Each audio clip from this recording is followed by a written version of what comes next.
Hey guys, Whitefallwolf here. Today I want to discuss Tier 1 decks after Tachyon Galaxy hits.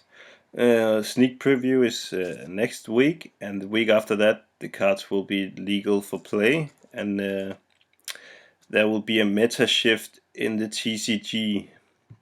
There comes times in TCG when the meta will look like the OCG, even though they have OCG cards and are ahead of us by one pack or so. So after Tachyon Galaxy will hit TCG, our meta will pretty much look like theirs. So to get into it, I've put, in my opinion, the four most best decks of the next format. And let's just get into it. You guys may disagree with me, and that's okay, because we all have different opinions. And bear in mind that these decks I'm gonna show you, it might not be exactly what they look like. I just put together cards to talk about it and demonstrate. So yeah. In fourth place, I have put Mermails. Currently, Mermails are in the format before Tachyon. It is the best deck of the format, definitely. But after Tachyon hits, it will go down to fourth place, in my opinion. The deck is really fast. It can control the board, it can OTK, and it has massive hand advantage. So it's like all of it in one package. I still believe that all those mono Mermail decks should be combined with like a Genix Undyne engine, because of how Undyne can send infantry to destroy Ophion, which is a real problem for this deck. Same goes with the breakthrough skill. Really needed to negate Ophion to have a fighting chance.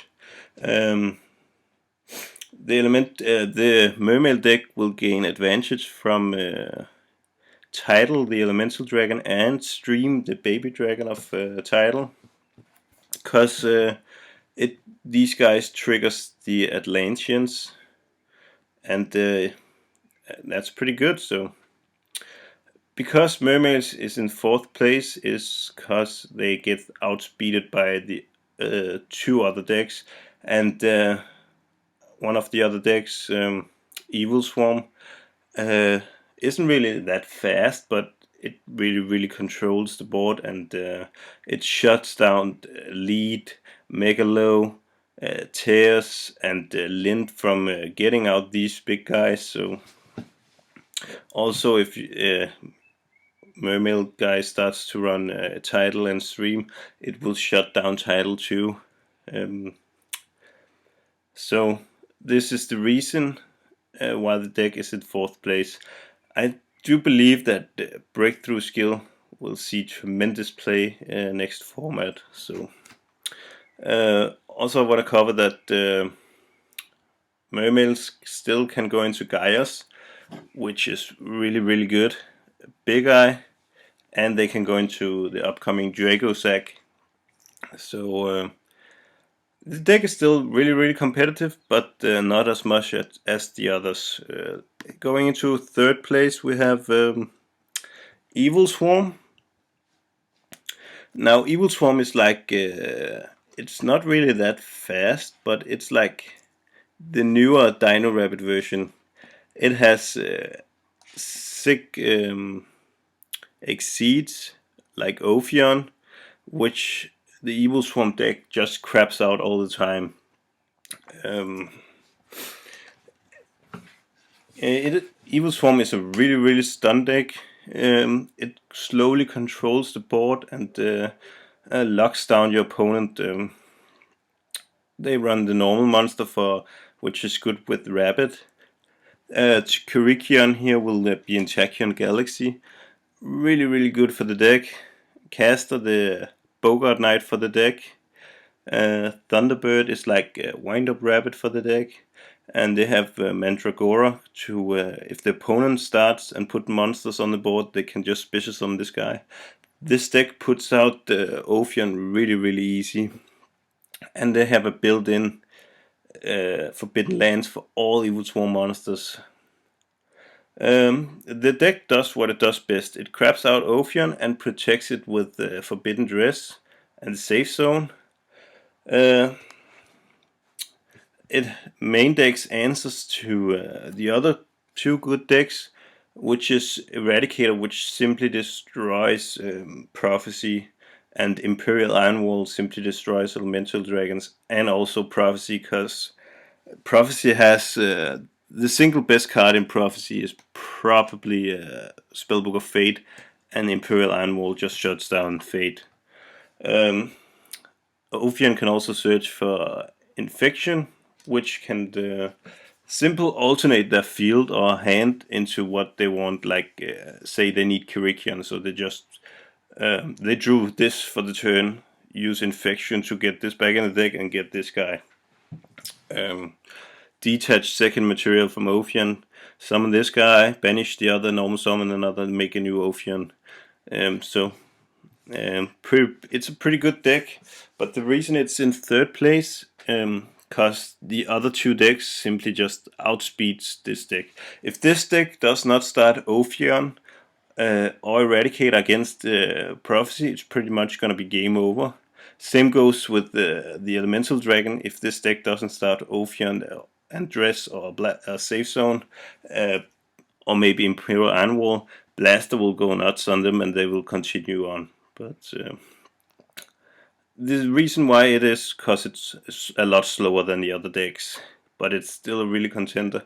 I actually see most players in the next format playing Evilswarm or Mermail still. Moving on to the second best decks of next format. We have Prophecy. Prophecy get new support in the next set with this card, and this card is simply amazing. What the spellbook does, it is put cards on the play this card, use a lot of spells, put monsters on the board, and in the end phase replenishes the hand, like because of this card. High Priestess is a mini dark arm for the deck. Yugioh is really good against Mermails or Elemental Dragons. It's even good against Ophion, just discarding one random card to destroy Ophion. Bringing out Justice in the end phase with the Spellbook of Judgment gets you High Priestess if you didn't already have it, and another Spellbook. Kaiko shuts down Elemental Dragons effects in the graveyard. And there's the Toon Gemini Elf to go along with the Toon table, which is like three spell cards easy used there. Play Judgment, play this, get this, play this, get this, play this to get this, and this is 1900 spellcaster.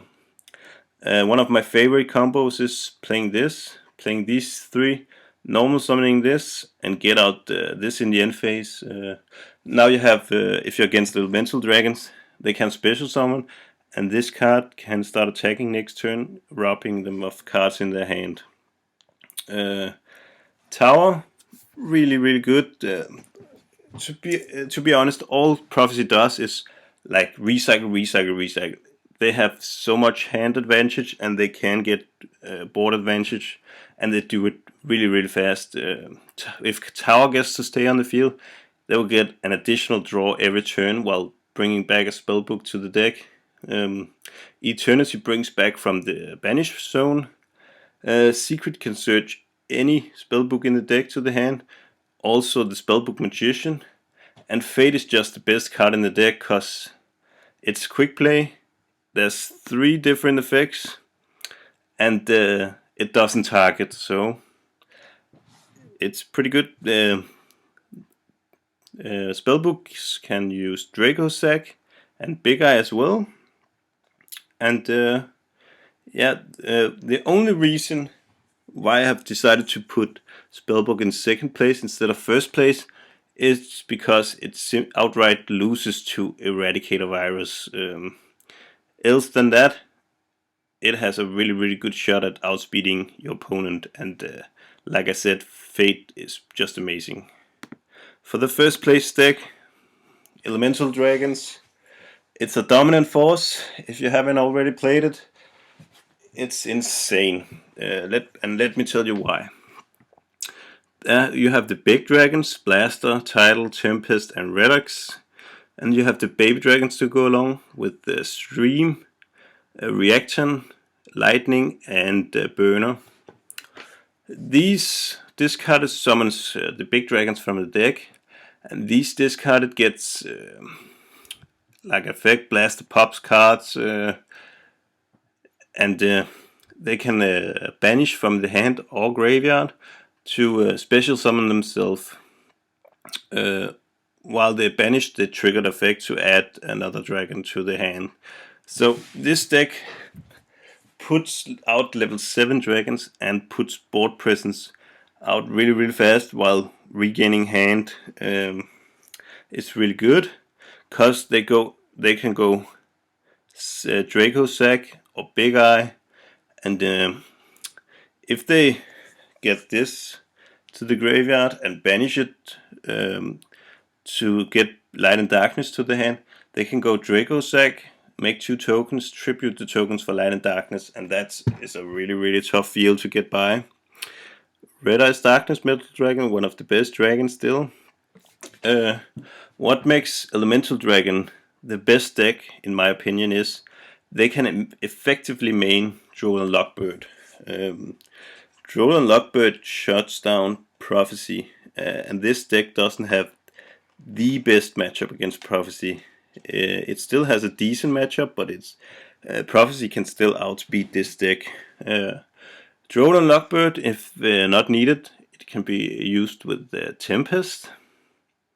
Same goes with Maxi, can be used with Redox. Goldsock is probably one of the best cards in the deck, along with Super Rejuvenation. Replenishes the hand and trigger the Elemental Dragon's effects, this card. They also have a 7-star sword, which get them additional draws. And this deck also uses Breakthrough skill to stop Ophion. They do have Blaster, but if Ophion has the dress or the safe zone to protect it, it can be a problem. Like Spellbook's Jaugen can be a real problem. Return from a different dimension is just game winning.